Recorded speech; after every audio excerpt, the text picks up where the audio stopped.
السلام عليكم، ولاء عبد العزيز معاكم وسنتر بكار مول. وسؤال النهارده عن التساقط الوراثي. للأسف شريحة كتيرة من أو كبيرة من البنات عندها المشكلة دي، وهي بالمختصر بيبقى شعر البنت تقيل جدا وجميل جدا في الكثافة يعني، وفجأة في مدة زمنية قصيرة يمكن توصل ل4 5 شهور يبدأ يظهر فراغات وتحسي بوقوع شديد وملحوظ. والفراغات دي يا إما تضرب الفروة كلها فالفروة كلها تبقى فيها فراغات، أو أماكن معينة زي قدام الجوانب في النص حسب. هو بياخد دورته وبيضرب الجينات، بيحصل خمول في بعض البصيلات، وأوقات البصيلات بتنتهي خالص.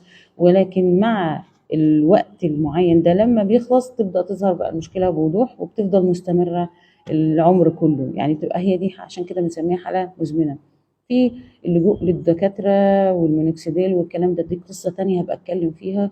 وخطورة ان احنا نلجأ للمينوكسيديل بدون وعي دي قصة خطيرة جدا. لكن انا سؤالي النهاردة، لو انا عندي التساقط ده، البنات بتبقى خايفة جدا انها تعمل بروتين وتقوم قايلة ان انا عايزة احافظ على شوية الشعر اللي موجودين، والحرارة مش عايزاها على الفروة وغلط، وبتبدأ مخاوف ملهاش اساس من الصحة اصلا.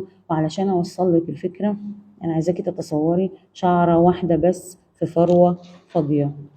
البروتين هنا بيتعامل مع الشعرة دي، ملوش دعوة بالفروة. تيجي واحدة تقول لي ازاي المادة ولمسها للفروة والبصيلات ما ممكن يبوظ لي الباقي؟ انا عايزة اقول لك ان ده مش حقيقي، لان لو انت تخيرتي من الاول متخصصة كويسة هتختار النسبة المناسبة من الأول أصلا لحالة إيه الشعر. وفي كل الأحوال، وده اللي أنا عايزة أوصله، اختيار النسبة المناسبة مع الفروة مطلوب، سواء كان عندك تساقط وراثي أو واحدة الفروة سليمة.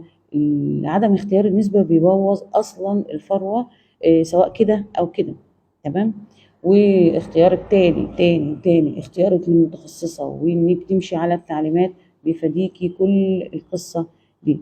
يبقى أنا عايزة أوصل لك في النهاية إيه؟ إن البروتين ملوش علاقة نهائي بالتساقط الوراثي. امتى بيبقى ليه علاقة بقى؟ مع الإكزيما أو ثعلبة أو ذئبة أو صدفية. هنا بيكون في محاذير أخرى خالص في اختيار المواد، ولازم يكون طبيب جلدية مديني البرميشن ده، لأن هنا دي حالات خاصة. إنما أنا بتكلم على التساقط الوراثي كحالة مزمنة، ملهاش علاقة خالص بإن المادة عليه غلط أو مش غلط. أنا عايزة يعني هقول لك معلومة مهمة، إن البروتين أو الأحماض الأمينية من ضمن خواص المادة دي إنها منشط قوي ومفاجئ للبصيلات.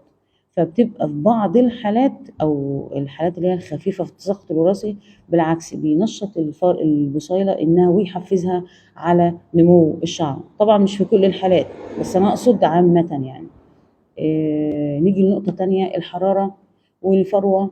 في كل الأحوال برضو الحرارة مطلوب إن أنا أتعامل بحكمة مع الفروة. أي فروة هتتلسع ده خطأ، يعتبر خطر على المدى لو أنا بعمل كذا مرة. فبرضو هنا اختار المتخصصة اللي هي بتتعامل بحنية أو بوعي مع الفروة. انما كتر اللسع الفظيع اللي انا بسمعه، وبسمع شكوى البنات انها لما بتيجي تعمل بروتين بتتلسع جامد جدا، دي شكوى خطيرة بشكل ما تستهينيش بيه.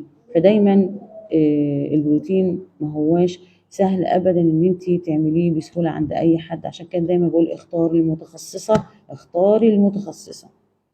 ولو عندك اي سؤال راسليني على الخاص، هكون معاكي فورا.